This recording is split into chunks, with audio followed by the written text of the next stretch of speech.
Magsisimula ang ating kwento sa ikalimang chapter, kung saan ipinapakita dito ang isang gate. Ang lagusan na kumukonekta sa ating mundo patungo sa ibang dimensyon. At dahil ang mga gates ay lumitaw mula 10 taon na ang lumipas, ay napakarami ng mga kaganapan pangyayari ang hindi maipaliwanag. At ang magandang halimbawa dito ay ang pagkagising ng mga taong tinatawag na mga hunters. Ang mga taong pinagkalooban ng mga permanenteng kapangyarihan buhat na sila ay magising. Si Jinwoo ay isa nga rin sa mga nabiyayaan na maging hunter. Subalit masyado ngang mahina ang kanyang kapangyarihan, kaya napapabilang ito sa E-rank.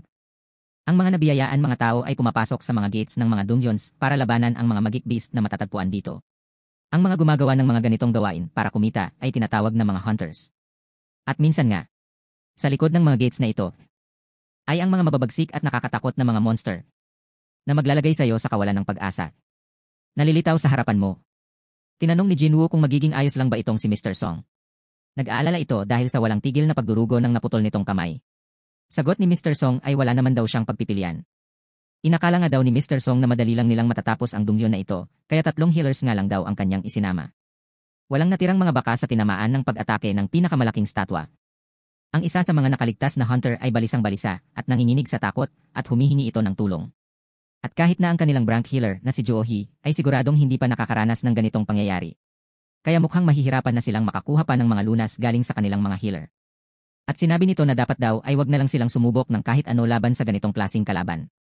Kapag humupa na daw ito ay gagawa na lang sila ng paraan para malaman kung paano sila makakalabas sa kwartong ito.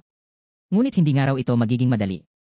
Nanginginig na nga ang iba sa takot at itinatanong kung bakit sila nalagay sa sitwasyon na ito. Isa lang naman daw itong drunk na dungeon. Sa isip ni Jinwoo ay ayon nga daw kay Mr. Song na atakihin sila nito basta gumalaw lamang sila. Kahit naswertehin man sila at makalapit sila sa labasan, ay meron pa ring statwa na nagbabantay sa pintuan. Nangangahulugan lamang ito na wala silang balak paalisin dito. At may biglang isang hunter na nagsalita na hindi raw ito makakapayag na mamatay na lang ng ganito. Kakapirma niya nga lang daw ng kontrata sa isa sa mga pangunahing guild. Kaya hindi siya pwedeng mamatay dito. Handang-handa na nga ito sa pinaplano nito. Sumigaw si Mr. Song na ano ba daw ang ginagawa nito. Wag nga daw itong gagalaw. Para naman sa hunter ay kayang-kaya niya daw ito. Wika nito ay kahit sino pa man ang kanyang makaharap ay panatag ito na siya ang pinakamabilis. Pinaplano nitong sirain ang pintuan sa isang atake lamang. Nagsimula na nga itong kumilos at sa bilis nito ay nagkaroon ng sira ang sahig na pinagsimulan nito. Sa bilis nga nito ay malapit na ito sa pintuan. Papalapit na nga ito ng papalapit sa pintuan. At wala na nga itong pakialam pa sa paligid niya sa sobrang nakatuon nito na masira ang pintuan. Nagsimula na ngang lumiwanag ang mata ng pinakamalaking statwa. Nagulantang na nga lang sila Jinwoo, Mr. Song at iba pa. Sa bilis ng pangyayari ay tinamaan na lang bigla ng beam ang papatakas na hunter na malapit na sa pintuan. Sobrang bilis nga ng ginawang pag-atake ng higanteng statwa ay tanging mga paa na lamang nito ang natira. At lubha nga itong nagtanim ng takot at nawalan na ng pag-asa ang mga natitirang mga hunter. Napapamura na nga lamang tong si Jinwoo at napasabing kahit isang saglit lang ay kayang-kaya silang ubusin ng statwang ito anumang oras nito naisin. Sambit naman ni Mr. Song na siguradong sobrang dali nga lang daw nito na parang mga insekto lang silang dudurugin nito. Sinabi naman ni Jinwoo na pwedeng-pwede naman daw silang tapusin lahat agad nito. At nagtanong kung bakit hindi pa daw ito ginagawa ng statwa. Sambit ni Mr. Song na magandang katanungan nga daw ito. Iniisip ni Jinwoo na meron naman itong kapangyarihan na tapusin sila agad. Ngunit hindi pa nila ito ginagaw. Kakaiba nga daw ang mga ito sa mga magical beast na hindi magdadalawang isip na sumugod basta makakita lamang ito ng mga hunter. Ang gwardya na umaatake agad pag lumapit sa pintuan. Ang maladyos na statwa na tumitira ng light beam kapag gumagalaw sila. At mukha nga raw na nakabase sa mga panuntunan ang mga ginagawang pag-atake ng mga statwa. At dito nga ay bigla siyang may naalala sa mga salitang panuntunan. Lumingon nga ito sa likod at naisip na merong pinapatupad at sinusunod na panuntunan ang kwartong ito.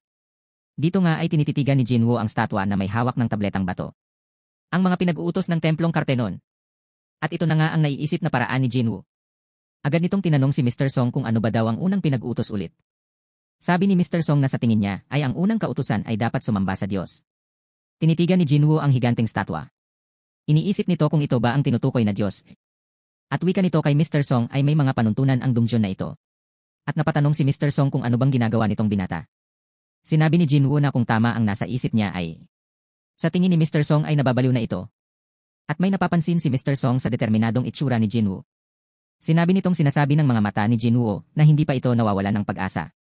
At sinabi ni Jinwoo na ang malaking statwa ay hindi inaatake ang lahat ng gumagalaw na mga tao. At dito na nga nagtatapos ang ikalimang chapter ng solo leveling. Maraming salamat!